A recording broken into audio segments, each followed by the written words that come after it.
Assalamualaikum warahmatullahi wabarakatuh. Shalom, Om Swastiastu, Namo Buddhaya, salam kebajikan bagi kita semua. Selamat datang di acara Waktunya Mini Webinar.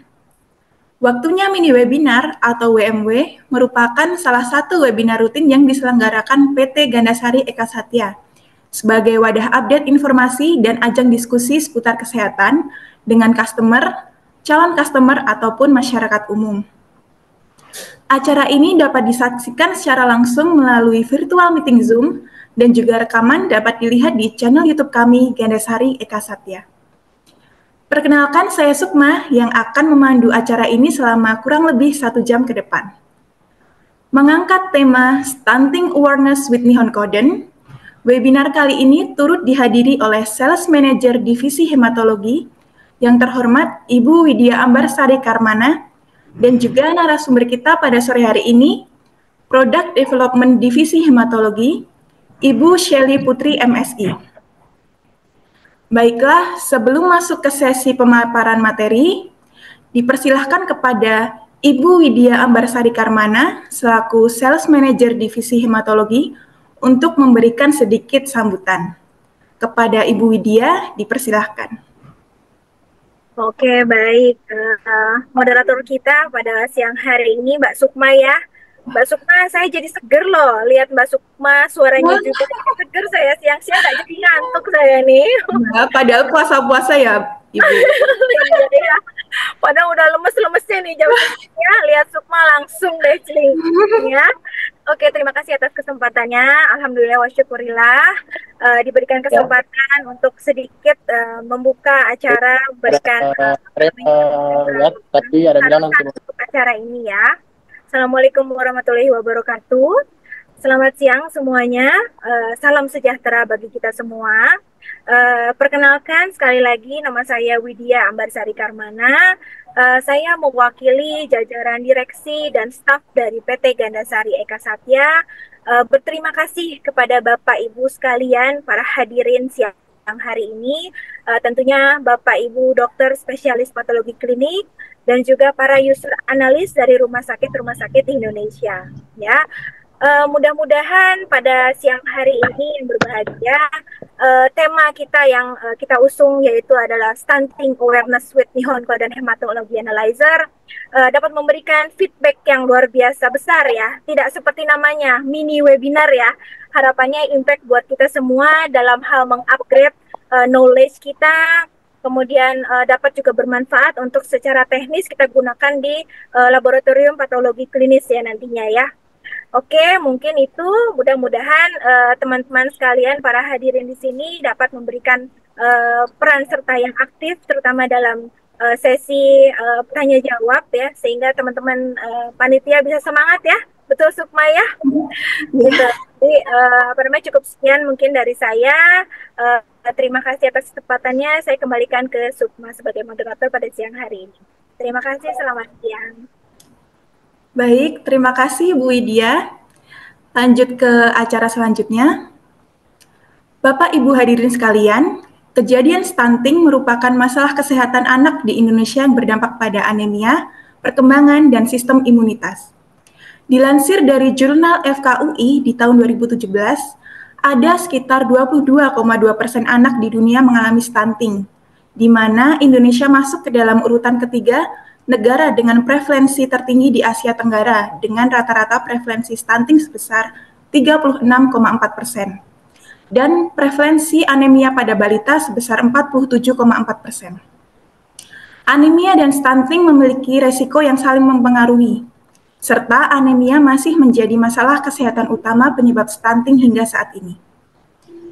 Bapak Ibu sekalian, sesaat lagi kita akan memasuki sesi pemaparan materi.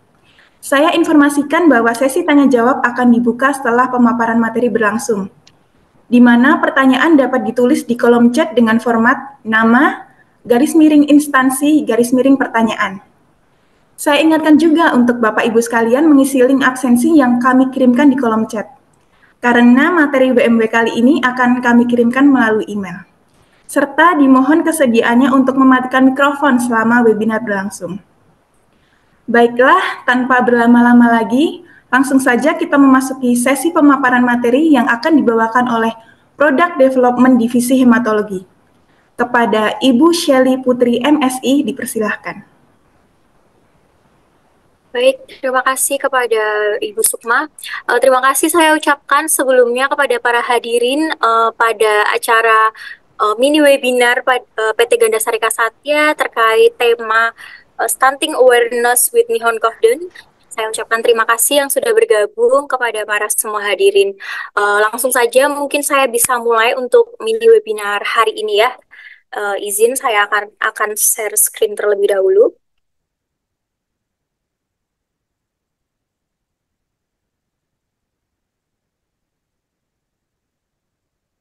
Apakah sudah tertampil, Mbak Sukma? Sudah, Bu. Sudah tertampil. Sudah, ya? Baik, terima kasih. Saya mulai saja untuk mempersingkat waktu. Assalamualaikum warahmatullahi wabarakatuh. Saya ucapkan terima kasih kepada semua yang sudah bergabung pada mini webinar hari ini. Perkenalkan, saya Shelly Putri selaku Product Development IVD untuk Nihon Kohden Hematology Analyzer dari PT Ganda Sarika Satya. Sebelumnya untuk hari ini saya akan memperkenalkan secara singkat profil dari PT Ganda Sarika Satya, kemudian dilanjutkan dengan tema mini webinar kita hari ini yaitu Stunting Awareness with Nihon Kohden, kemudian dilanjutkan dengan informasi produk untuk Hematology Analyzer Nihon Kohden sendiri. Baik, sebelumnya saya akan memperkenalkan secara singkat. PT Ganda Sarika Satya merupakan distributor atau perusahaan yang bergerak pada bidang alat kesehatan, laboratorium, dan juga diagnostik. Kami sudah berdiri sejak tahun 1994. Kami mempunyai kantor pusat di Jakarta Barat, kemudian kami mempunyai kantor cabang di Kota Bandung dan juga Kota Solo, serta kami memiliki beberapa perwakilan dan juga bekerja sama dengan rekanan ataupun subdistributor yang tersebar di kota-kota besar di seluruh Indonesia. Nah, berikut ini beberapa produk yang dipasarkan atau yang didistribusikan oleh PT Ganda Sarika Satya sendiri. Yang pertama ada produk IVD, ada Hematology Analyzer merek Nihon Kohden dari Jepang. Ada untuk yang 3 div, kemudian ada untuk yang 5 div. Kemudian ada Blood Gas Analyzer dan juga Electrolyte Analyzer dari Technomedica Gastat dari Jepang. Ada yang POCT dan juga benchtop. Kemudian beberapa produk POCT kami ada untuk pemeriksaan gula darah. Yang pertama ada untuk human yaitu dari gas glukos, merek gas glukos. Kemudian untuk veteriner kami ada VQPET dari VivaCheck. Kemudian ada produk POCT lainnya dari Green Cross Korea, yaitu ada untuk HbA1c analyzer, ada untuk profil lipid, kemudian juga ada untuk HB POCT. Kemudian selain itu kami juga membawai produk-produk untuk support laboratorium mikrobiologi, lebih ke disposable produk. Yang pertama ada Copan dari Italia, yang mana di sini ada beberapa produk untuk disposable plasticware dan juga transport system, untuk disposable transport system dan juga media. Jadi ada swab, kemudian ada media liquid base medium. Kemudian di sini ada media kultur serbuk, ada dari Condalab Spanyol. Kemudian ada Gosselin dari Prancis. Di sini ada untuk beberapa produk disposable plasticware seperti Petri dish, kemudian kontainer sampel, pipette seperti itu. Dan selain dari Gosselin ada juga dari Plastilet Libanon dan juga ada produk dari Patgen untuk disposable plasticware. Kemudian selanjutnya kami juga membawai produk untuk sampler kapiler, untuk sampler kapiler dan juga arteri, yaitu dari Meter Omega Cina. Kemudian selain untuk produk hematologi, selain produk untuk laboratorium sendiri, kami juga membawai produk support yang lainnya, yaitu untuk silicone breast cancer. Ini produk dari CanCare Amerika, yang mana ini untuk support pasien mastektomi kanker payudara. Kemudian kami juga membawai produk untuk pre-analytical labeling system, yaitu dari Bisirobo Technomedica Jepang.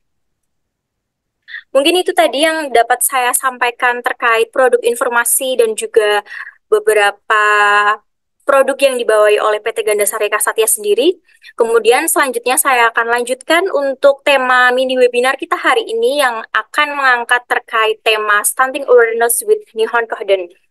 Nah, seperti yang kita tahu kenapa kali ini kami Gandasari mengangkat tema untuk berkorelasi untuk hematology analyzer terhadap stunting, karena seperti yang kita tahu bahwa di Indonesia sendiri kasus stunting cukup tinggi ya. Kemudian bahkan sampai saat ini pun pemerintah Indonesia masih melakukan program untuk pencanangan menurunkan angka stunting di Indonesia sendiri. Dan ternyata angka stunting ini juga salah satunya disebabkan oleh adanya kelainan dari masalah gizi di Indonesia sendiri. Nah, apa sih stunting itu? Kenapa kok kita harus membahas saat-saat ini dan ternyata di Indonesia juga masalahnya cukup tinggi. Jadi, stunting adalah kondisi gagal pertumbuhan yang terjadi pada anak akibat salah satu bentuk kelainan gizi kronis, terutama pada 1000 hari pertama kehidupan anak tersebut. Kemudian, stunting itu sendiri ditandai dengan gangguan pertumbuhan dan perkembangan anak. Jadi ditandai dengan panjang atau tinggi badan yang berada di bawah standar. Dan bahkan stunting ini meskipun sepele, tetapi memiliki efek jangka pendek hingga jangka panjang, yaitu bisa meningkatkan angka kematian dan juga berdampak ke depannya menghambat pertumbuhan ekonomi negara. Dan bahkan saat ini sekitar 8 juta anak Indonesia sudah mengalami pertumbuhan tidak maksimal ataupun stunting itu sendiri. Dan bahkan sebelum bakal calon bayi ini lahir pun sudah terdeteksi mengalami stunting itu ada di angka 23%. Akibatnya karena si ibu hamil ini sendiri yang sejak remaja sudah mengalami kurang gizi dan juga menderita anemia atau kekurangan darah. Kemudian masalah selanjutnya setelah bayi ini lahir, stunting meningkat secara signifikan pada usia 6-23 bulan. Karena bayi tersebut juga kekurangan gizi. Nah, kekurangan gizi ini salah satunya adalah zat besi yang bisa mengakibatkan anemia atau kekurangan darah pada si bayi lahir tersebut. Nah, seperti data yang saya tampilkan di sini, bahkan kasus kekurangan gizi atau permasalahan gizi di Indonesia cukup tinggi yang menyebabkan atau berdampak kepada si stunting ini sendiri. Nah, Indonesia sendiri pun merupakan salah satu negara dengan triple ganda permasalahan gizi. Nah, seperti yang kita tahu bahwa dari tahun 2013 sampai 2018 pun sebenarnya angka stunting di Indonesia yang diakibatkan oleh permasalahan gizi ini sudah menurun hingga mencapai di angka 30,8%. Tetapi menurut pemerintah Indonesia sendiri pun mentargetkan untuk menurunkan angka stunting itu di bawah 20% dan bahkan sampai angka 14%, karena menurut WHO jika di suatu negara angka stuntingnya masih di atas 20% itu bisa menyebabkan kehilangan satu generasi bangsa di masa depan, seperti itu. Jadi meskipun setiap tahunnya sudah mengalami penurunan, tetapi sampai di tahun ini pun pemerintah Indonesia masih mencanangkan program untuk pengendalian stunting ini sendiri. Nah, penyebab stunting itu sendiri itu tadi ya, bahwa adanya kekurangan asupan gizi pada 1000 hari pertama kehidupan, terutama untuk asupan zat besi. Nah, karena asupan zat besi inilah yang membuat sebenarnya zat besi ini yang bisa membentuk adanya oksigen di dalam tubuh, karena sel hemoglobin itu dibentuk fungsinya adalah membawa oksigen. Jadi kalau di dalam tubuh kekurangan oksigen ataupun zat besi sehingga akan menghambat atau berpengaruh kepada metabolisme tubuh itu sendiri. Kemudian masih kurangnya akses rumah tangga atau keluarga ke makanan bergizi seimbang. dan juga adanya sakit infeksi secara berulang dan juga kurangnya kebersihan lingkungan. Itu tadi yang dapat menyebabkan adanya stunting. Sehingga sebenarnya stunting ini dapat dicegah dengan memastikan kesehatan yang baik dan juga gizi yang cukup, terutama untuk asupan zat besi itu sendiri. Nah, berikut data berdasarkan Rikesdas tahun 2001, anemia yang terjadi pada ibu hamil itu sendiri angkanya sudah cukup tinggi yang bisa menyebabkan terjadinya stunting pada anak baru lahir atau pada anak-anak remaja. Jadi ibu hamil atau remaja putri yang mengalami anemia itu sudah di angka hampir di 50% untuk di Indonesia sendiri. Nah, bahwa dari data ini menunjukkan bahwa prevalensi anemia terjadi pada remaja putri di usia 10-19 tahun sebesar 30%. Nah, kenapa kita harus juga mencegah terjadinya anemia atau screening anemia pada remaja putri atau kepada ibu hamil? Karena ini tadi remaja putri sendiri jika menderita anemia, suatu saat jika dia menjadi ibu hamil akan beresiko melahirkan berat bayi lahir rendah atau stunting. Jadi sebegitu bahayanya anemia untuk berdampak pada kasus stunting itu sendiri. Jadi bagaimana sih caranya mencegah anemia? Nah, upaya mencegah dan menanggulangi anemia sendiri adalah dengan dilakukan memberikan asupan zat besi yang cukup ke dalam tubuh untuk meningkatkan pembentukan hemoglobin. Ya, seperti yang saya sampaikan tadi bahwa hemoglobin sendiri adalah hal yang cukup penting di dalam tubuh. Jadi kalaupun kita kekurangan Hb, pastinya suplai oksigen di dalam tubuh juga akan terhambat sehingga akan berpengaruh terhadap metabolisme di dalam tubuh. Nah, upaya yang dapat dilakukannya adalah dengan makan makanan bergizi seimbang, terutama yang tinggi protein dan juga kaya zat besi, agar bisa meningkatkan pembentukan sel hemoglobin itu sendiri. Kemudian minum tablet tambah darah secara teratur, kurang lebih 1 tablet setiap minggunya. Kemudian jangan lupa makan dan juga sayur dan juga buah, kemudian yang kaya vitamin, melakukan aktivitas fisik dan juga minum air putih 8 gelas setiap hari. Oleh karena itu penting untuk kita, terutama untuk wanita dan juga remaja putri, melakukan screening sejak dini karena screening anemia sejak dini karena ya seperti yang kita tahu bahwa stunting itu sendiri disebabkannya salah satunya adalah dengan jika ibu hamil atau remaja putri ini mengalami anemia. Nah, bahkan di Indonesia pun saat ini pemerintah dan juga Kementerian Kesehatan melakukan program terutama di puskesmas-puskesmas sudah berjalan untuk men-screening anemia terutama pada anak-anak sekolah. Jadi adanya program Prolanis untuk melakukan pemeriksaan Hb yang ditujukan untuk anak-anak sekolah mulai dari anak SD sampai anak SMA.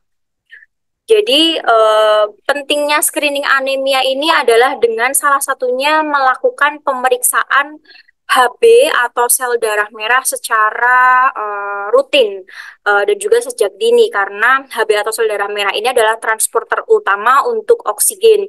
Jadi kalau di dalam tubuh kekurangan oksigen maka metabolisme di dalam tubuh tidak akan berjalan dengan optimal seperti itu sehingga sangat diperlukan untuk dilakukan pemeriksaan Hb atau sel darah merah sebagai pemantauan anemia secara screening awal seperti itu. Nah, sebenarnya seperti yang kita ketahui bahwa anemia ini sebenarnya bisa diketahui dengan atau dicurigai dari anamnesis dan juga pemeriksaan secara fisik. Tetapi dengan adanya pemeriksaan laboratorium, khususnya untuk pemeriksaan darah lengkap, sangat membantu untuk menyatakan status anemia. Sehingga dengan ini pentingnya melakukan pemeriksaan darah lengkap secara berkala untuk pemantauan anemia itu sendiri. Jadi mari kita cegah stunting dengan mencegah terjadinya anemia yang dapat dilakukan dengan pengupayaan peningkatan gizi dan juga screening anemia sejak usia dini. Mungkin itu tadi sekilas informasi ataupun knowledge yang dapat saya sampaikan terkait stunting di Indonesia dan juga bagaimana pencegahannya dan juga apa saja dampaknya, sehingga jika kita mengetahui dampaknya pasti kita akan juga bisa untuk mencegah dan memutus rantai stunting itu sendiri di Indonesia seperti itu. Nah, dengan adanya stunting yang disebabkan salah satunya adalah dikarenakan anemia atau kekurangan darah.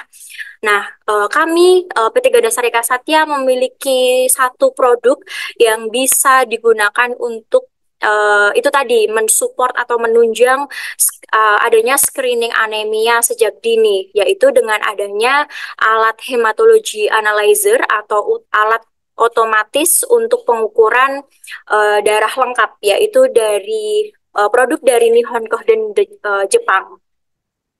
Nah, untuk alat hematology analyzer yang kami bawahi yaitu ada merek Nihon itu merupakan produk dari Jepang. Jadi kami ada produk untuk yang alat 3 div dan juga ada alat yang untuk 5 div. Tapi pada intinya ini untuk pemeriksaan darah lengkap seperti itu. Nah, untuk acara mini webinar hari ini saya akan menyampaikan informasi produk untuk tipe alat Nihon Kohden kami, yaitu Saltak Alpha MEK 1301, yaitu alat analisa otomatis untuk pemeriksaan 3 diferensial leukosit yang dilengkapi dengan 24 parameter. Nah, di sini alat Nihon Kohden kami bisa mengukur yang pertama adalah darah lengkap atau CBC. Yang pertama ada WBC dan turunannya untuk 3 diferensial leukosit, yaitu ada limfosit, monosit, dan juga granulosit. Kemudian ada RBC, hemoglobin, HCT, MCV, dan juga ada MCH, MCHC, yang mana MCV, MCH, MCHC adalah panel untuk anemia. Kemudian ada RDW-CV dan juga RDW-SD. Kemudian juga ada parameter trombosit dan juga turunannya. Seperti itu. Nah, kemudian korelasinya atau dengan adanya pentingnya screening anemia untuk mencegah angka stunting atau untuk menurunkan angka stunting itu tadi, dengan adanya parameter diagnosa yang bisa diperiksa di alat Nihon Kohden Saltak Alpha MEK 1301 ini, salah satunya yaitu adalah parameter untuk RBC dan turunannya. Nah, untuk parameter RBC, HB, HCT, dan juga untuk panel anemia ini sendiri bisa untuk men-screening adanya anemia yang berkaitan dengan stunting. Nah, dari beberapa data ilmiah yang saya dapatkan dan juga dari beberapa judul, nah di sini data yang pertama bahwa dengan adanya pemeriksaan HB, kemudian adanya pemeriksaan WBC, RBC, dan juga HCT, MCH ini kita bisa melihat angka yang mana dari penelitian ini pun yang dialami oleh anak-anak yang mengalami stunting seperti itu. Nah, dari hasil ini WBC, HB, HCT, MCH, ada limfosit dan juga RBC. Anak-anak yang mengalami stunting ini mengalami anemia, leukositosis, trombositosis, trombositopenia, dan juga leukopenia. Nah, anemia itu sendiri penyebab adanya stunting. Jadi itu tadi jika di dalam tubuh kekurangan oksigen atau kekurangan HB dan juga kekurangan sel darah merah atau RBC, akan terjadi anemia. Kemudian kaitannya dengan sel WBC. Nah, dari sel WBC di sini juga ternyata dari data mengalami leukositosis. Nah, hubungannya leukositosis ini adalah peningkatan leukosit yang berhubungan dengan infeksi. Jadi, terutama stunting yang disebabkan oleh kekurangan gizi ini pasti si anak tersebut akan mengalami leukositosis karena dia yang kita bahas sebelumnya di slide sebelumnya juga sudah dibahas bahwa akan mengalami infeksi secara berulang seperti itu. Makanya leukositosis pada kasus kurang gizi atau stunting ini juga menyebabkan leukositosis seperti itu. kemudian juga mengalami trombositosis.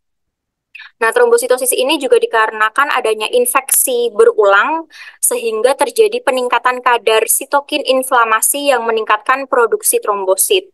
Jadi ini sangat berkorelasi antara parameter sel darah merah, sel darah putih, dan juga sel trombosit seperti itu. Kemudian selanjutnya adalah adanya data atau jurnal yaitu pada anak-anak berusia kurang dari 24 bulan yang mengalami stunting, dia mengalami prevalensi anemia mikrositik. Jadi dari data-data atau jurnal ilmiah yang saya dapat ternyata anemia yang terjadi pada anak stunting itu salah satu cirinya adalah anemia yaitu dengan mikrositik atau kelainan ukuran sel darah merah yang lebih kecil seperti itu. Jadi nanti mungkin saat pemeriksaan darah, nah nanti di alat akan muncul salah satu flaggingnya adalah anemia dan juga mikrositik. Nah di Nihon Kohden sendiri pun juga bisa menampilkan kelainan ukuran maupun kelainan jumlah dari si sel darah merah ini sendiri seperti itu. Kemudian juga disertai dengan anisositosis atau keberagaman kelainan bentuk yaitu sebanyak hampir 70%. Seperti itu. Jadi anak-anak yang mengalami stunting ini ditandai dengan prevalensi anemia mikrositik dan juga anisositosis. Nah, kemudian selanjutnya dari parameter PLT dan juga turunannya juga bisa mensupport adanya kasus anemia atau stunting itu sendiri. Gitu. Nah, seperti yang kita tahu di alat Nihon Kohden ini bisa untuk mengukur parameter PLCR dan juga PLCC, yaitu parameter turunan dari si trombosit ini sendiri. Sebenarnya parameter PLCC dan juga PLCR ini lebih ke arah merupakan rasio untuk trombosit sel yang lebih besar atau biasa kita kenal sebagai giant trombosit. Gitu. Jadi di Nihon Kohden sel tak alpha 1301 ini kita bisa men-screening adanya trombosit giant ya. Biasanya trombosit giant ini muncul di beberapa kasus seperti faktor resiko kejadian ischemic thromboemboli. Nah, ini jadi memudahkan untuk di lapangan atau di laboratorium jika didapati kasus seperti demam, dengue, seperti itu juga biasanya akan terdeteksi adanya trombosit giant. Nah, dengan adanya parameter PLCC, PLCR ini sudah bisa mensupport untuk laboratorium memeriksa adanya beberapa kasus yang disebabkan oleh giant trombosit seperti itu. Nah, kemudian di sini juga saya berikan contoh jurnal untuk kasus infeksi dengue primer dan juga sekunder terkait adanya parameter PLCR itu tadi, yang mana di sini mengalami peningkatan jika pada kasus infeksi dengue. Nah, sehingga kalaupun laboratorium menggunakan alat Nihon Kohden sel tak alpha MEK 1301 ini sudah bisa membaca PLCR atau PLCC sendiri, tentunya akan lebih memudahkan laboratorium untuk mendeteksi screening utama awal untuk adanya infeksi dengue seperti itu salah satunya. Nah, kemudian selain parameter untuk darah lengkap, di Nihon Kohden sel tak alpha MEK 1301 ini juga bisa mengukur adanya parameter RDWI dan juga Menzer Index dan juga NLR. Nah, RDWI ataupun Menzer Index ini sendiri adalah parameter yang biasa digunakan untuk screening membedakan adanya anemia defisiensi besi dan juga talasemia beta. Nah, terutama di Indonesia sendiri, terutama untuk kasus talasemia beta ini juga kasusnya sedang tinggi dan juga Kementerian Kesehatan saat ini juga sedang menggalangkan program untuk parameter atau pemeriksaan talasemia ini menjadi demand pemeriksaan seperti itu. Jadi berdasarkan Keputusan Menteri Kesehatan nomor HK 017/Kemkes/1 tahun 2018 yaitu tentang pedoman pelayanan kedokteran tata laksana talasemia. Jadi di sini eh, semua tata laksana terkait pemeriksaan talasemia sudah dimasukkan dikarenakan di Indonesia sendiri untuk angka talasemia sudah juga cukup tinggi dan bahkan Indonesia termasuk negara dalam sabuk talasemia dunia dengan frekuensi gen talasemi yang tinggi yaitu sekitar 3-10%. Nah, dengan adanya parameter RDWI atau Menzer Index ini bisa untuk support laboratorium dengan jika di situ pemeriksaan atau pasien talasemianya banyak atau pasien anemia defisiensi besinya tinggi, jadi bisa di screening dengan adanya parameter ini seperti itu. Nah, seperti contoh, jika dengan parameter RDWI jika hasilnya itu lebih dari 220 itu mengindikasikan kepada kasus untuk anemia defisiensi besi, sedangkan jika RDWI kurang dari 220 mengindikasikan ke arah beta talasemia, beta trait talasemia. Sedangkan untuk Inzer-Mendek sendiri jika hasilnya lebih dari 13 menandakan anemia defisiensi besi, sedangkan kalau kurang dari 13 menandakan beta talasemia beta. Jadi sebenarnya pun untuk RDWI dan juga Menzer Index ini adalah parameter kalkulasi. Jadi ada rumusnya, tetapi dengan adanya di Nihon Kohden Seltak Alpha MEK 1301 sudah langsung bisa mengeluarkan hasil dari parameter RDWI dan juga Menzer Index ini akan lebih mensupport dan juga akan lebih memudahkan laboratorium untuk men-screening adanya anemia defisiensi besi dan juga talasemia beta tanpa harus menghitung secara manual, terutama jika di laboratorium yang berada di daerah yang kasus talasemianya tinggi. Jadi akan lebih mempermudah analis seperti itu. Nah, berikut ini saya lampirkan jurnal terkait talasemia beta dan juga anemia defisiensi besi. Salah satunya adalah dari keputusan Kemkes sendiri. Di jurnal tersebut juga menyampaikan bahwa dengan adanya talasemia beta, HB-nya akan lebih rendah, kemudian RDW-nya akan lebih tinggi. Sedangkan untuk anemia defisiensi besi, untuk talasemia beta, RDWI-nya akan lebih rendah, sedangkan untuk anemia defisiensi besi, RDWI-nya akan lebih tinggi. Seperti itu. Nah, dari jurnal ini juga yang saya dapat bahwa Menzer Index memiliki nilai sensitivitas dan juga spesifitas untuk mendeteksi anemia defisiensi besi dan juga talasemia beta sehingga sebenarnya ini adalah parameter untuk screening awal, tetapi seperti yang kita tahu atau teman-teman audiens tahu bahwa di laboratorium untuk screening untuk mengetahui bahwa si pasien ini positif anemia defisiensi besi atau talasemia beta kan tidak hanya dengan parameter ini, tetapi jika di laboratorium sudah memiliki alat yang bisa men-screening, ada parameter RDWI dan juga Menzer Index, dan ternyata hasil pemeriksaan darahnya, misal RDWI dan juga Menzer Index-nya mengarah ke apa? Anemia defisiensi besi atau talasemia beta, sehingga akan memudahkan analis atau dokter patologi klinik untuk mengambil tindakan selanjutnya bahwa diperlukan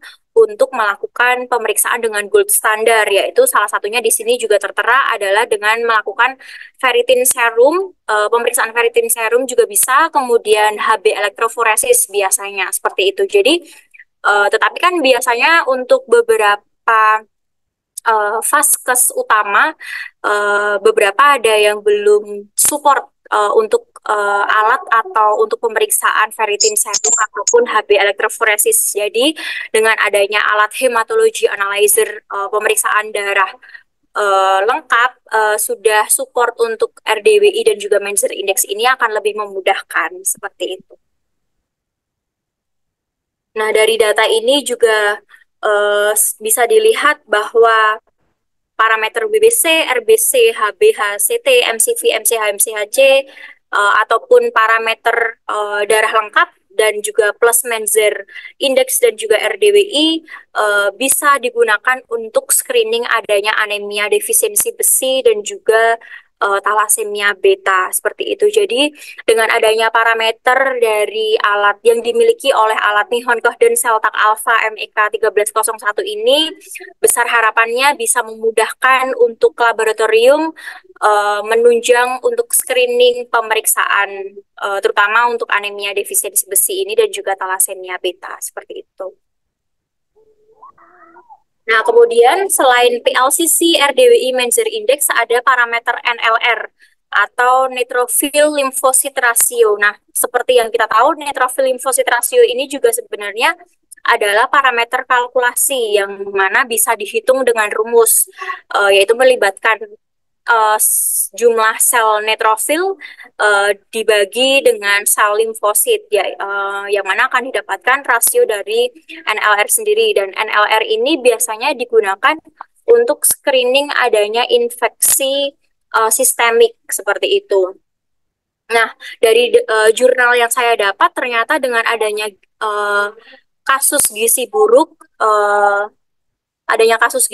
dan juga yang bisa menyebabkan stunting, ternyata NLR-nya juga meningkat. Ya, itu tadi yang kita sudah bahas sebelumnya bahwa stunting salah satunya akan menyebabkan si anak ini yang mengalami stunting ini akan mengalami infeksi secara berulang, sehingga dengan adanya parameter NLR ini bisa untuk melihat infeksi pasien ini sudah di tahap seperti apa. Tetapi ya itu tadi kembali lagi bahwa NLR adalah screening utama untuk adanya infeksi. Tetapi infeksi lebih spesifiknya apa nanti kan bisa dilihat dari hasil NLR yang tertampil saat pemeriksaan sampel darah seperti itu. Nah, jadi ini tadi bahwa Nihon Kohden Seltak Alpha MEK 1301 bisa untuk support, salah satunya adalah untuk itu tadi screening anemia pada kasus stunting dan juga adanya infeksi dan juga adanya anemia defisiensi besi dan juga talasemia, yaitu adalah dengan tampilan seperti ini. Jadi dengan parameter BBC turunannya, kemudian RBC, HB dan turunannya, trombosit dan turunannya bisa tertampil seperti ini tampilan hasilnya saat melakukan pengukuran sampel. Kemudian juga dilengkapi dengan adanya grafik histogram untuk BBC, RBC, dan juga trombosit untuk kita bisa melihat bahwa terdapat kelainan ukuran ataupun kelainan jumlah seperti itu. Nah, dari ini tadi untuk parameter diagnosanya. Nah, untuk parameter research-nya apakah keluar? Ya, parameter research-nya ini akan keluar. Jadi kenapa di Nihon Kohden ini ada parameter research namanya. Kenapa dinamai parameter research? Karena itu tadi, parameter-parameter ini hanya digunakan untuk screening awal, seperti itu. Jadi, hasilnya tidak bisa langsung digunakan untuk mendiagnosa penyakit pada si sampel pasien tersebut. Jadi, harus dilakukan pemeriksaan selanjutnya dengan gold standar masing-masing. Nah, jadi untuk parameter PLCC, Menzer Index, RDWI, dan juga NLR ini akan keluar hasilnya seperti itu. Jadi kan kalau misal meskipun ini parameter kalkulasi, tetapi kalau sudah keluar hasilnya kan lebih enak, lebih memudahkan user atau analis. Oh, ternyata hasilnya seperti ini sudah tertampil di layar alat seperti itu. Nah, kemudian di alat Nihon Kohden Seltak Alpha MEK 1301 ini untuk setiap pemeriksaan sampel juga akan disupport dengan adanya flagging alarm. Jadi seperti itu tadi kita bisa mengetahui, oh ini pasien ini mengalami kelainan ukuran atau kelainan jumlah apa, misal mikrositik, hipokromik, makrositik, seperti itu kita taunya dari mana?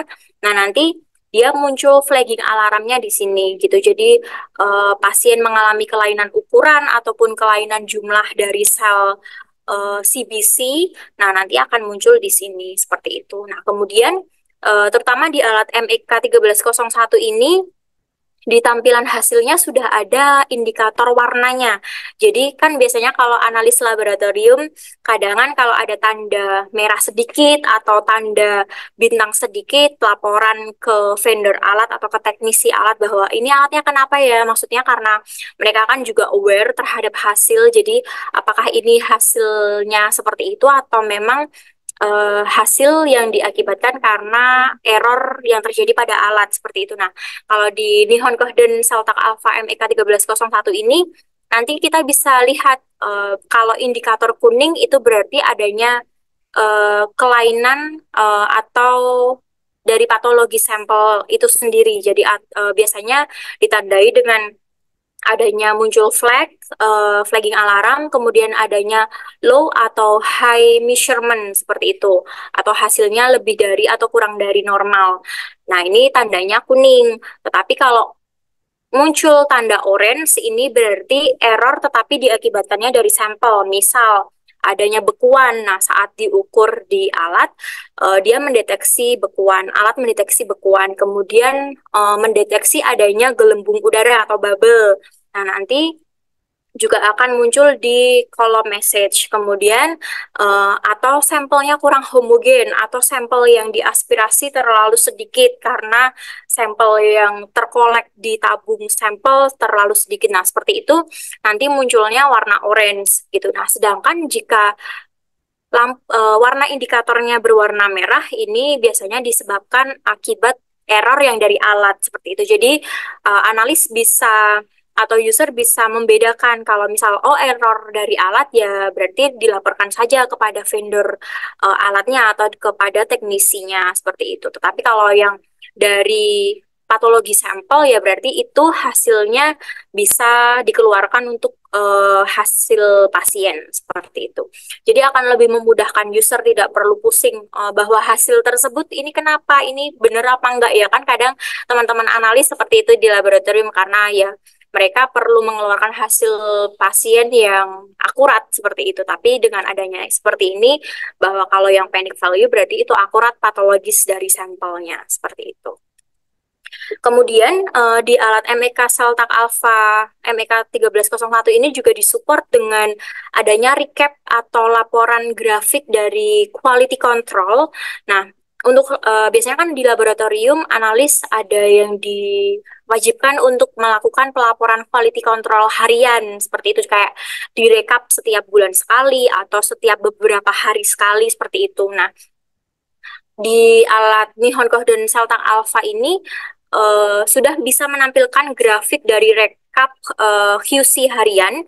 Kemudian grafik ini pun bisa langsung di-print dan digunakan untuk pelaporan karena dari grafik QC ini sudah sesuai dengan aturan standar QC yaitu Westgard Rule dan juga Levigening seperti itu. Jadi hasil SD dan juga min-nya ini sudah sesuai dengan sudah dikalkulasi seperti itu. Jadinya hasil grafiknya ini bisa langsung digunakan untuk laporan harian si analis di laboratorium seperti itu. Nah, kemudian kalau misal kita pengen mengkalkulasi hasil QC dari tanggal sekian sampai tanggal sekian saja. Nah, nanti kita bisa pilih, kita tinggal centang dari list data QC harian yang sudah masuk di alat.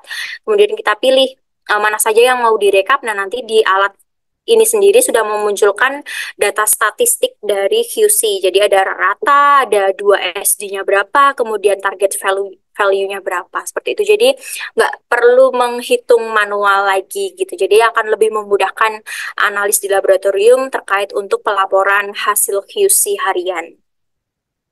Nah, kemudian jadi dengan adanya spesifikasi dan juga parameter yang bisa disupport di alat Celtak Alpha MEK 1301 ini bisa untuk mensupport laboratorium di fasilitas kesehatan yaitu seperti puskesmas, klinik atau laboratorium klinik, kemudian juga rumah sakit. Kalau di rumah sakit karena ini alat 3 diferensial leukosit mungkin bisa menjadi opsi sebagai alat backup ya biasanya karena kan kalau di rumah sakit biasanya sudah menggunakan alat 5 diferensial leukosit. Jadi dengan ini bisa digunakan untuk sebagai alat backup, tetapi kalau di puskesmas, klinik dan juga laboratorium klinik bisa sekali untuk support pemeriksaan laboratorium terutama di puskesmas seperti yang sekarang sudah berjalan kan peraturan Kementerian Kesehatan terkait anemia, kemudian terkait stunting itu sendiri, kemudian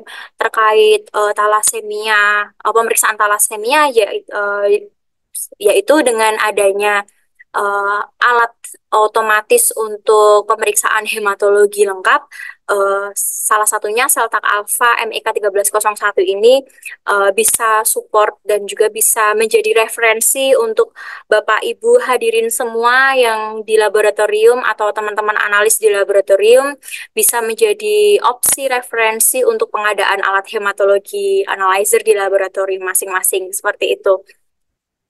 Nah, kemudian untuk after sale service PT Ganda Sarika Satya sendiri ada support dari tim sales dan juga marketing, kemudian ada dari produk spesialis atau product development, kemudian juga ada dari teknisi, kemudian dilakukannya maintenance rutin biasanya minimal 2 minggu sampai 1 bulan sekali. Jadi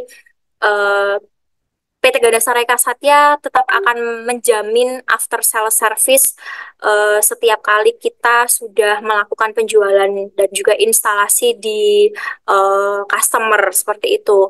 Kemudian kita akan melakukan refresh training berkala untuk penggunaan alat. Kan biasanya kalau di laboratorium suka ada analis baru seperti itu ya. Nah, nanti kita bisa lakukan refresh training berkala. Kemudian kami juga memiliki rekanan ataupun subdistributor di daerah atau di lokal, jadi yang tersebar di kota-kota besar di seluruh Indonesia, yang mana rekanan tersebut juga sudah kami training, baik itu produk spesialisnya maupun teknisinya, sehingga mereka juga mempunyai skill yang sama dengan kami yang sebagai PT Ganda Sarika Satya sebagai prinsipal seperti itu.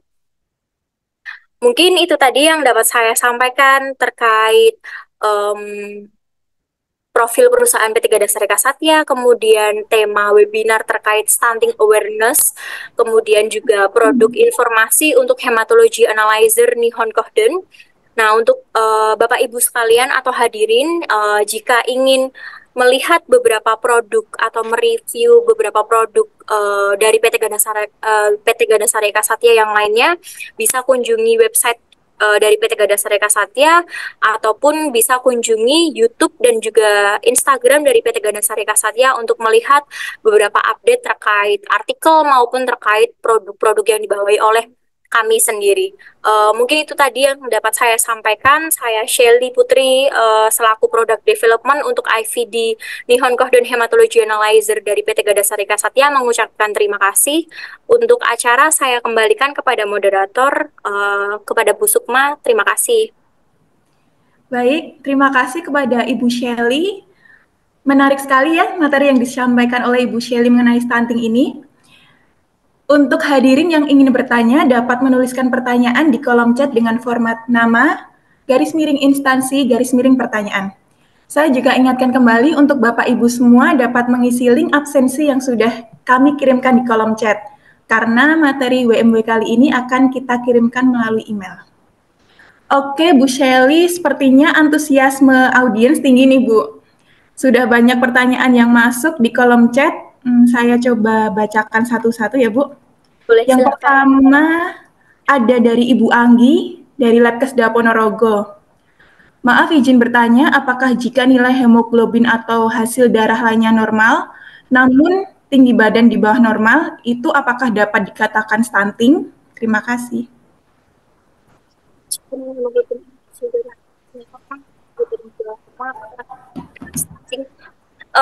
Sebenarnya kalau untuk stunting sendiri lebih ke arah tinggi badan dan juga berat badan yang kurang dari normal, Bu Anggi. Jadi sebenarnya kalau misal hasil hemoglobin ataupun pemeriksaan darah lainnya normal, tetap bisa dikatakan stunting atau underweight ya seperti itu karena dengan tinggi badan atau kurang badan yang kurang dari normal untuk anak-anak terutama ya seusianya tersebut jadi tetap dikatakan stunting karena sebenarnya kalaupun dengan hasil hemoglobin ataupun hasil pemeriksaan darah yang lainnya itu kan adalah salah satu dampak atau salah satu penyebab terjadinya stunting yaitu adalah anemia. Nah, kalau anemia kan kekurangan hemoglobin. Jadi belum tentu juga si anak ini atau si pasien ini mengalami stunting tetapi kekurangan hemoglobin karena yaitu tadi kan kalau stunting salah satunya adalah kurang gizi, kemudian nutrisi, protein seperti itu. Nah, kalau misal mungkin saja dia bisa jadi karena dia stunting tetapi asupan zat besinya bagus, tetapi dia kurang gizi yang lainnya. Jadi dia mengalami underweight atau kurang berat badan ataupun tinggi badan seperti itu. Mungkin bisa terbantu terjawab ya Bu Anggi dari Labkesda Ponorogo. Apakah cukup menjelaskan Bu Anggi? Iya Bu, terima kasih sudah paham. Terima kasih nggih. Ya, terima kasih Bu Anggi atas pertanyaannya. Saya lanjut ke pertanyaan selanjutnya, Bu Shelly, dari Bu Nurhayati, RS Mekarsari. Apakah jika hasil lab menunjukkan anemia, selalu disebut stunting, Bu? Nah, ini juga sebenarnya kebalikan dengan pertanyaan yang pertama ya. Jadi, tidak selalu stunting ini anemia. Nah, kita bahas stunting itu tadi kan dari salah satunya ke anak baru lahir, atau bayi baru lahir, atau anak usia balita, seperti itu. Nah, dan salah satu stunting itu tadi disebabkannya adalah dengan adanya anemia karena pengaruhnya dengan jika si anak stunting ini mengalami kekurangan zat besi, nah itu menyebabkan anemia seperti itu. Tapi nggak semua hasil laboratorium menunjukkan stunting. Misal nih saya juga HB rendah, saya anemia, tetapi belum tentu kondisi saya waktu kecil itu stunting seperti itu. Jadi penyebab yang lain, penyebab anemia itu sangat banyak kompleks ya. Nah itu tadi pemeriksaan laboratorium terutama untuk darah lengkap atau darah rutin itu kan screening utama. Jadi hasilnya yang keluar itu menunjukkan ke apa? Nah itu hanya sebagai alarm penanda pertama saja. Nah nanti dikaitkannya dengan pemeriksaan yang lainnya seperti itu. Mungkin itu ya Bu Nur. Bagaimana Bu Nur? Cukup menjelaskan? Cukup, Mbak. Iya, terima kasih. Lanjut ke pertanyaan selanjutnya dari Ibu Ani, Poltekkes Bandung. Apakah jika terjadi anemia dengan jumlah eritrosit rendah, ukuran kecil atau mikrositik, ada yang berbentuk seperti bulan sabit, dan lain-lain di layar akan tertera jenis anemianya, Bu? Iya Bu, terutama di alat kami ya, Bu Ani, di alat Nihon Kohden. Jadi setiap pemeriksaan terutama terjadi anemia dengan eritrosit rendah, kemudian ukuran mikrositik, nah nanti di alatnya Nihon akan muncul mikrositik di flagging alarmnya itu muncul mikrositik dan juga anemia. Tetapi kalau untuk bentuk bulan sabit, palingan nanti munculnya anisositosis Bu, karena kan kelainan bentuk variasi kelainan bentuk gitu. Jadinya mungkin nanti munculnya hanya anisositosis. Jadi anisositosis itu menggambarkan semua kelainan bentuk. Jadi nggak yang spesifik di kolom flaggingnya munculnya sel sabit seperti itu. Ya, seperti itu Bu Ani. Bagaimana Bu? Apakah cukup menjelaskan? Ya, terima kasih jawabannya. Ya, terima kasih Bu atas pertanyaannya. Sepertinya ini banyak pertanyaan dari user Nihon ya Bu Shelly. Iya, alhamdulillah nggak apa-apa. Jadinya bisa untuk gambaran audiens yang lainnya. Sambil sharing-sharing juga ya Bu. Iya, betul. Dan selanjutnya ada dari Bu Tika Bu dari Sleman. Izin bertanya, bagaimana jika nanti hasil QC-nya tidak masuk? Ya Bu Tika, jadi Saya sambil share screen lagi saja ya.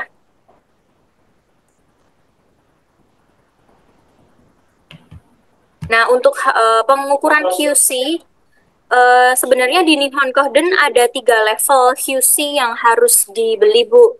Cuman untuk yang alat tipe ini biasanya kita kembalikan ke user, jadi nggak harus beli 3 level.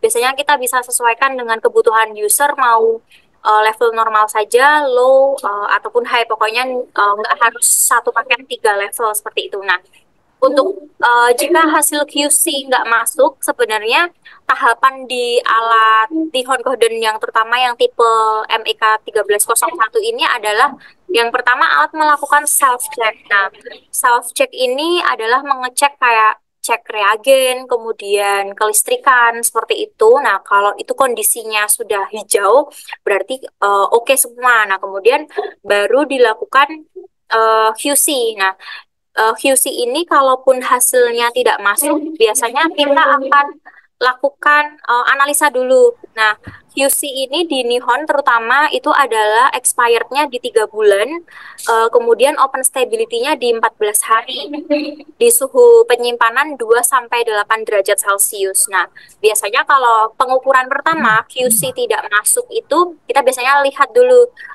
dia masih pada waktu open stability atau tidak, atau sudah melebihi waktu batas open stability, atau misal dari penyimpanan. Nah, kalau dari penyimpanan kita biasanya bisa lihat secara fisik bahwa dengan hasil QC yang out of range atau tidak masuk ini, ternyata secara fisik cairan QC-nya sudah mulai berwarna kegelapan atau menghitam. Nah, itu bisa jadi karena faktor si QC-nya ini sudah rusak seperti itu. Nah, kerusakan QC ini faktornya banyak. Pertama, sudah expired atau sudah melewati open stability, kemudian penyimpanannya yang kurang bagus, kemudian penghomogenisasian. Nah, biasanya homogenisasi itu juga berpengaruh, Bu. Jadinya biasanya kalau pengukuran pertama QC tidak masuk, kita biasanya lakukan homogenisasi dulu. Kita lihat dan pastikan homogenisasi secara proper, kemudian kita duplo QC ini. Nah, kalau misal masih tidak masuk, biasanya itu tadi kita lihat di beberapa faktor. Bisa jadi karena si QC-nya sudah rusak, seperti itu. Atau memang di alatnya. Nah, kalau di alatnya biasanya kita lihat yang pertama tadi kan alat melakukan self check. Self check itu salah satunya adalah juga mengecek blink count atau background noise. Nah, kalau background noise-nya sudah masuk, kalau self check-nya hijau berarti kan background noise-nya masuk. Berarti alat tidak kenapa-kenapa seperti itu. Bisa jadi itu dikarenakan dari si cairan quality control itu sendiri. Jadi kita biasanya men-track beberapa kondisi seperti itu, Bu.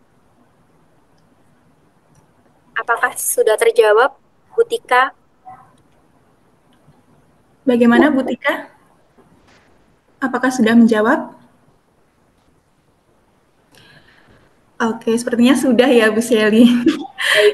Kita lanjut saja. Nah, ini Bu Shelly ada pertanyaan dari user Nihon series MEK 822 nih, Bu, dari Abdul Rahim Mubarak, RSUD Trikora Banggai Kepulauan. Alat ini mengeluarkan flag C atau clamp pada trombositnya. Saya user Nihon Kohden seri MEK 8222, khususnya pasien anak atau bayi sangat sering keluar flag C, Bu. Sehingga harus saya konfirmasi lagi apusan darah tepi. Apakah ada tips dan trik mengatasi hal tersebut? Baik, terima kasih Pak Abdul Rahim. Salam kenal Bapak. Mungkin Bapak biasanya komunikasinya dengan teknisi ya Pak. Nah, jadi betul kalau untuk flagging clamp atau trombosit clamp sendiri sangat sering terjadi terutama kalau kita misalnya sampling pada bayi. Karena kan biasanya kalau pada bayi biasanya si squid-nya juga akan lebih kecil ya. Nah, mungkin di situ faktor agregasinya akan lebih meningkat seperti itu. Makanya waktu diukur di alat hematologi Nihon ini dia muncul flagging PLT clamp atau jadi PLT clamp ini sendiri kan akibat dari agregasi yang meningkat. Jadi menyebabkan si sel-sel trombosit ini saling menempel satu sama lain ataupun menempel dengan si sel leukosit atau sel BBC seperti itu. Nah, memang untuk jika di pasien bayi, biasanya kita akan sarankan salah satunya ke user itu menggunakan mode predilusi, Kak. Jadi kalau di alat Nihon itu ada mode predilusi.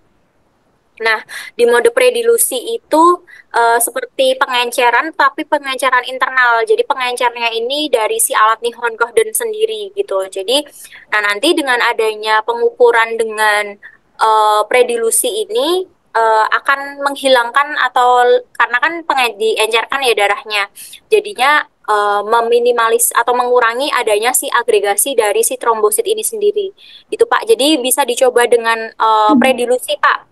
Tetapi ya seperti itu, kalau untuk predilusi, hasil yang keluar itu hanya CBC saja Pak Abdul Rahim. Jadi diff-nya nggak keluar seperti itu. Jadi kalau misal kebutuhan Bapak, misal di sampel bayi tersebut perlu 5 diferensial leukosit, nah itu nanti kendalanya kalau langsung diperiksa dengan predilusi, diff-nya nggak akan keluar gitu. Tapi kita masih bisa melihat kadar WBC, RBC dan juga trombosit yang lainnya. Seperti itu, Pak. Gitu. Bagaimana Pak Abdul Rahim? Apakah sudah menjawab? Baik, Bu Sele, saya ingin bertanya lanjutan, boleh nggak ini? Boleh, boleh, silahkan, apa, Pak? Jadi kalau misalnya kita sudah aktifkan mode prelude itu, tapi masih kelamping, apa masih mungkin kelamping, apa sudah dijamin bisa terbaca, tidak kelamping lagi, Mbak? Itunya. Biasanya sudah tidak kelamping lagi, Pak. Jadi karena kan darahnya sudah diencerkan ya. Nah, waktu pengenceran itu kan kita juga sudah menghomogenisasikan kembali. Nah, pasti kelampingnya akan menurunkan proses atau si reaksi agregasi tersebut seperti itu. Iya, soalnya kan kalau bayi tidak mungkin juga kita hindari, kita menggunakan spot yang kecil dan tabung yang kecil juga. Jadi kemungkinan agregasi kan memang tinggi sebetulnya. Betul. Tapi kalau memang menggunakan prelude itu lebih bagus ya, itu lebih bagus. Lanjut, boleh saya tambah pertanyaan satu lagi, Bu Seli? Iya, boleh. Satu lagi, kalau misalnya di WBC-nya itu kemarin saya baru dapat WBC-nya dia over. Pasien ini memang curiga CLL, dia curiga leukemia. Ya over itu nilainya berapa ya? Angkanya di atas berapa ya? Nah, kalau Bapak yang pertama kan pasti menggunakan mode normal ya. Ya biasa pakai kodenya pemeriksaannya Nihon biasa. Nah itu kalau over berarti dia lebih dari 100.000 sel, Pak. Oh iya. Lebih dari 100.000 sel. Nah, muncul over. Nah, biasanya kami sarankan untuk rubah ke mode WBC high atau dengan pengenceran untuk leukosit tinggi. Nah, nanti dengan mode WBC high itu bisa untuk mengukur kalau di alat 8222 bisa sampai 699 ya kurang lebih 700.000 sel untuk leukositnya. Gitu. Kemarin kalau saya nggak salah cobanya prelude juga kayaknya. Oh, prelude. Awalnya memang dia nggak terbacanya over. Terus kita coba pakai prelude, dia jadinya kebaca WBC-nya cuman 106.000 sekian gitu. Tapi yang lain nggak terbaca, diff nggak terbaca, trombosit nggak terbaca. Betul Bapak, jadi boleh mau pakai WBC high atau mau pakai predilusi sama saja, tapi ya gitu kalau menggunakan mode predilusi atau WBC high, nanti yang bisa kebaca hanya CBC-nya saja Pak, diff-nya nggak kebaca. Oh iya, oke sip Mbak Seli, terima kasih atas penjelasannya. Sama-sama Bapak. Terima kasih. Maaf sebelumnya Mbak Sherly, menyambung pertanyaan dari Dokter Rahim. Boleh. Saya user juga, kebetulan sama-sama kerja dengan dokter. Iya, enggak apa-apa Pak. Ya pertanyaan saya sudah sempat tulis di obrolan terakhir kayaknya Mbak. Dalam alat MEC 822 kita itu kan ada 3 metode pemeriksaan. Yang pertama metode close, open, dengan prediluen. Nah masing-masing metode itu apakah kita lakukan quality control? Tadi kan Mbak sempat sampaikan untuk pemeriksaan ini harus dilakukan prediluen. Nah takutnya hasil kontrolnya itu tidak masuk mempengaruhi ke hasil Mbak. Ya. Itu bagaimana Mbak? Betul Bapak, jadi kalau di alat Nihon Kohden yang seri 82222 itu kan kita bisa waktu masuk ke QC itu kan ada sebelum masuk ke kayak low, normal, high, dia kan ada ke open, close, kemudian predilusi. Nah, memang kalau ini QC-nya harus dilakukan di 3 mode ini, apa gitu. Terutama untuk predilusi, sebenarnya kalau saran dari teknisi itu, kalau alat ini tidak pernah di QC di mode predilusi, terus mau dilakukan pengukuran dengan mode predilusi, lebih baik di QC dulu, seperti itu. Nah, terutama untuk yang mode rack-nya atau yang mode close-nya. Jadi kalau di 8222 memang harus dilakukan QC di mode open maupun mode close, Pak. Gitu. Nah, apa yang harus dilakukan, Mbak, ketika QC-nya itu tidak masuk di salah satu parameternya, Mbak? Di salah satu metodenya? Apakah kita lakukan kalibrasi atau bagaimana? Ya, itu tadi ya Pak, kalau biasanya kita akan lakukan duplo terlebih dahulu. Kalau di duplo masih tidak masuk, kita lihat dulu apakah si cairan QC-nya ini sudah melewati masa open stability atau sudah expired, atau dari kondisi secara fisiknya gitu. Karena kadang kalaupun secara penyimpanan sudah bagus, tetapi secara penyimpanan bagus, kemudian masih dalam masa open stability, tetapi hasilnya out of range itu juga biasanya kadang disebabkannya karena secara fisik dia sudah lisis. Nah, sudah lisis ini tuh berarti apakah memang kondisi penyimpanan atau dari silot kontrolnya itu sendiri, Pak, gitu. Nah, palingan kalau misal sudah duplo masih tidak masuk, terus kemudian kita track kondisi-kondisi itu tadi masih bagus, berarti biasanya kita akan lakukan kalibrasi seperti itu. Menyambung lagi, Mbak, maaf, soalnya banyak sekali pertanyaannya ini. Terus untuk ini, Mbak, kita kan misalnya melakukan quality control untuk metode open dengan close. Nah, metode open itu kita dapat misalnya hasil 2SD. Sedangkan untuk metode close, kita dapat itu no flag atau berada di pas tengah untuk parameter trombosit saja, Mbak, misalnya. Nah, apakah itu bisa di jalan alatnya di antara metode close dengan open? Nah, terus pertanyaannya, apakah ketika kita melakukan pemeriksaan dengan pasien yang sama, kita lakukan pemeriksaan di metode open dan kita ulang di metode close, pasti itu akan terjadi perbedaan nilai trombosit, Mbak. Itu bagaimana mensiasatinya, Mbak? Ya Pak, jadi kalau untuk QC, pengukuran QC di mode open dan juga close akan berbeda karena terutama di alat Nihon Kohden yang tipe 8222 ini kan raknya itu homogenisasinya begini ya Pak, masih apa istilahnya vertikal gitu. Jadi bukan yang seperti ini. Jadi kalau QC-nya kalau homogenisasinya cuman diputer tabungnya doang seperti ini, takutnya dia biasanya di bawah homogenisasinya hanya muter di bawah gitu, jadi tidak mengalami homogenisasi dengan baik atau proper seperti itu Pak. Jadinya biasanya kita sarankan ke beberapa user Nihon yang tipe 8222 ini adalah kalau QC di mode rack sebelum di pencet counting itu mending tetap kita homogenkan memang, Mbak, sebelumnya. Sebelum kita melakukan QC, kita homogenkan seperti biasa, sama kita melakukan QC di metode open. Nah, cuma kalau ada perbedaan begitu bagaimana, Mbak? Sedangkan dari nilai faktor di antara kedua metode tersebut berbeda.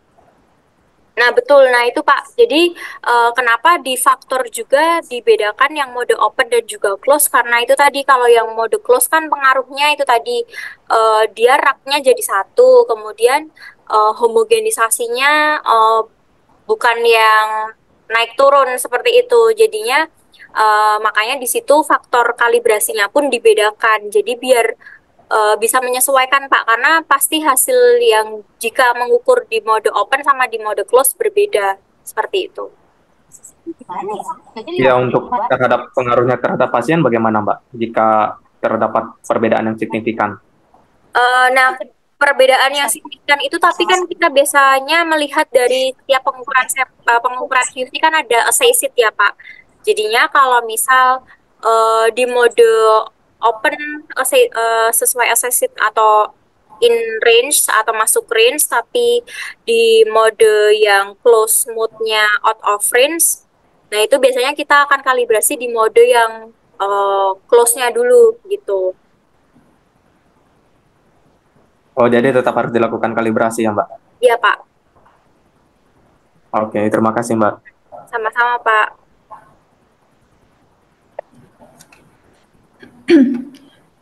Baik, terima kasih atas pertanyaannya.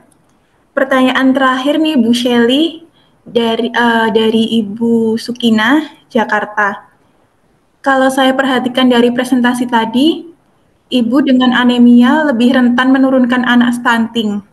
Pertanyaannya, apakah anak yang stunting selalu dengan kondisi anemia dan seberapa besarkah ibu dengan kondisi normal dengan anak stunting? Silakan Ya, Bu Shelly. terima kasih Bu Sukina. Jadi ibu dengan anemia akan lebih rentan menurunkan anak stunting, iya betul, karena kan kondisi suplai asupan zat besinya dari si ibu hamil ini sendiri sudah nggak ada atau kurang. Nah, dibagi untuk ibu hamilnya dan juga harus dibagi ke anaknya. Jadi pasti akan menurunkan anak stunting. Tetapi tidak semua anak stunting yang seperti tadi sudah ada pertanyaan, tidak semua anak stunting itu mengalami anemia kayak gitu. Karena kan anemia itu sendiri kekurangan zat besi atau kekurangan hemoglobin dan juga sel darah merah gitu. Jadinya dengan anak stunting bisa jadi karena memang dia kekurangan nutrisi yang lainnya, karena aspek kekurangan gizi itu adalah banyak sekali ya gitu. Jadi tidak hanya si zat besi yang bisa menyebabkan kekurangan hemoglobin atau kekurangan sel darah merah itu sendiri. Begitu Bu Sukina. Apakah cukup menjawab Ibu Sukina? Baik, mengingat waktu yang sudah 1 jam lebih ya Bu Shelly, kita akhiri saja. Untuk pertanyaan yang belum terjawab masih banyak ini sebenarnya. Nanti kita akan follow up di sini, langsung kita telepon ya satu-satu atau juga bisa menghubungi di call center kami nanti. Untuk informasinya saya nanti akan infokan di akhir. Baiklah, peserta WMW dengan tema Stunting Awareness with Nihon Kohden.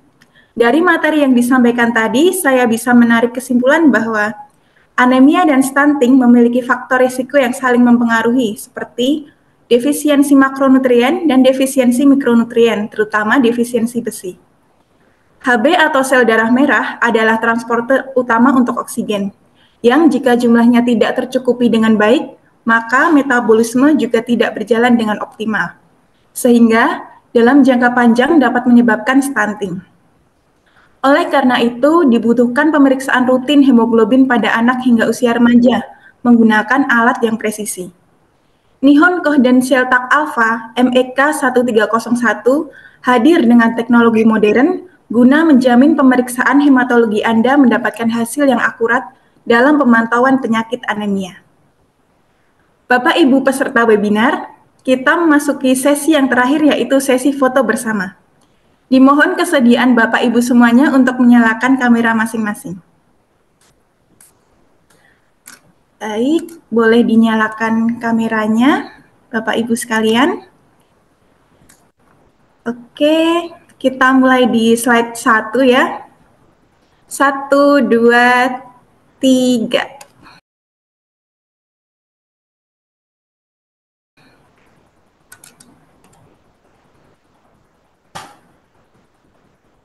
Lanjut di slide 2. 1, 2, 3.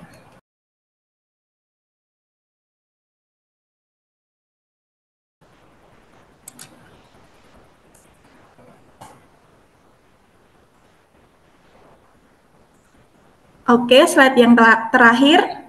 1, 2, 3.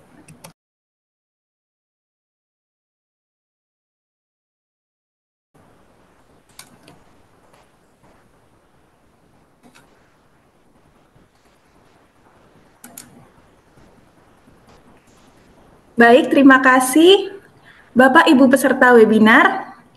Saya ucapkan terima kasih kepada semua pihak yang sudah berpartisipasi dalam terselenggaranya acara Waktunya Mini Webinar dengan tema Stunting Awareness with Nihon Kohden.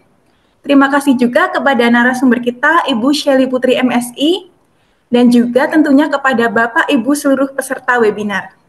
Nantikan Waktunya Mini Webinar selanjutnya di bulan depan dengan topik Liquid-Based Microbiology sebagai media preservasi dan transportasi sampel molekuler.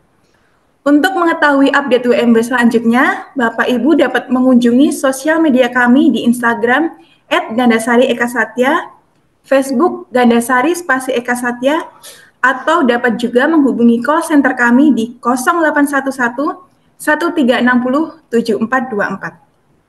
Sekian webinar kali ini. Wassalamualaikum warahmatullahi wabarakatuh. Sampai jumpa.